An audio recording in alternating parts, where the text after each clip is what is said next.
Nous sommes ici à la morgue de l'hôpital régional annexe d'EDA le 21 février 2025 pour la levée de corps de Ngondapche Thérèse Maximili, dit Rémé, qui a eu lieu à 14 heures. Monsieur Arnold Honba et son épouse, les enfants de Rémé sont déjà sur place et quelques membres de la famille, amis et curieux.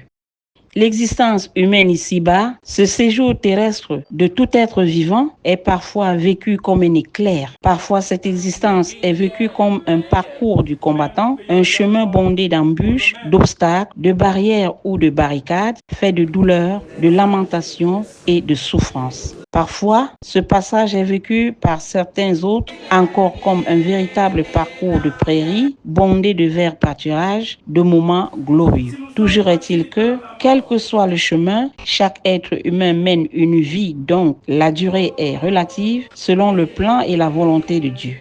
Sur cette terre donc, et pour chaque homme, la vie est une succession d'événements, parfois heureux et surtout malheureux. Chacun de ces instants, de malheur ou de bonheur, est très souvent célébré avec face selon les circonstances et les contextes qui l'ont engendré et dans lesquels il est survenu. Toujours est-il qu'à chaque fois que survient un événement dans sa vie, l'homme donne l'occasion aux autres hommes de fêter et de célébrer avec lui. Seulement, il faut relever et même noter que tous ces événements, les plus significatifs, sont célébrés au moment où le principal concerné est presque inactif. Et ceux-ci sont situés l'un en tout début de son parcours terrestre, c'est-à-dire la naissance, l'autre à la fin de celui-ci, la mort. La particularité de ces deux événements antithétiques est qu'ils réunissent autour du concerné des hommes de divers horizons et de diverses cultures. Seulement, ce dernier, c'est-à-dire la mort, vient rendre mémorable, inoubliable, celui qui est couché et que l'on admire avec regret et remords, plongé dans un sommeil qui durera toujours et à toujours.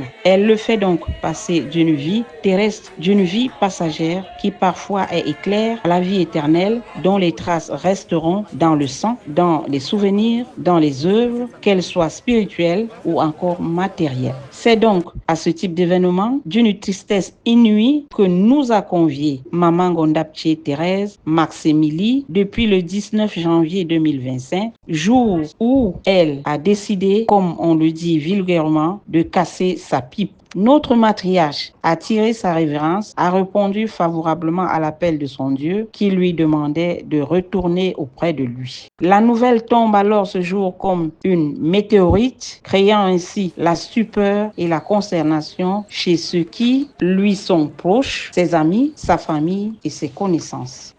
Depuis le décès de Rémé, le domicile familial 6 à Équitaine, non loin du lycée technique, n'a fait qu'accueillir les gens. Individuellement, en groupe, indépendant ou en association, les passages des uns et des autres, ponctués de conseils, de remontées psychologiques et autres méditations. Après la levée de corps à la morgue de l'hôpital régional annexe d'EDA, le cortège accompagné des chants s'est ébranlé au domicile de Maman Thérèse. L'inhumation de Rémé s'est déroulée ce samedi 22 février 2025 à 13 heures. C'est par la bénédiction que tout mettra fin ici dans ce lieu. Venez à moi, vous tous qui êtes fatigués et chargés, et je vous donnerai du repos. Prenez mon joug sur vous et recevez mes instructions, car je suis doux et humble de cœur, et vous trouverez du repos pour vos âmes. Car mon joug est doux et mon fardeau léger. Matthieu chapitre 11, versets 28 à 30. Dieu a donné, Dieu a repris, va et repose en paix, remis.